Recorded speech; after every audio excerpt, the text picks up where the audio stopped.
പാപപരിഹാരം നൽകുന്നവനും വെടിപ്പാക്കുന്നവനും ഞങ്ങളുടെ അകൃത്യങ്ങളെ ക്ഷമിക്കുകയും തുടച്ച് നീക്കുകയും അവയെ ഓർക്കാതിരിക്കുകയും ചെയ്യുന്നവനുമായ ദൈവമായ കർത്താവേ, സ്നേഹപൂർവമായ നിന്റെ കാരുണ്യത്താൽ അസംഖ്യങ്ങളായ എൻ്റെ മഹാപാപങ്ങളെയും വിശ്വാസികളായ നിന്റെ സകല ജനങ്ങളുടെ പാപങ്ങളെ നീ മായ്ച്ചു കളയണമേ.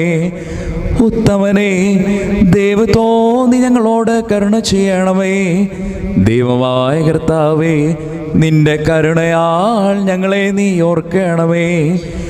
എൻ്റെ കർത്താവേ, നിന്റെ മഹാകരുണയാൽ തന്നെ ഞങ്ങളുടെ മാതാപിതാക്കളുടെയും സഹോദരീ സഹോദരങ്ങളുടെയും നേതാക്കന്മാരുടെയും ഗുരുക്കന്മാരുടെയും മരിച്ചു പോയവരുടെയും മഹത്വമുള്ള നിന്റെ വിശുദ്ധ സഭയുടെ പ്രജകളായ സകല വാങ്ങിപ്പോരുടെയും ആത്മാക്കളെ നീ ഓർക്കണമേ.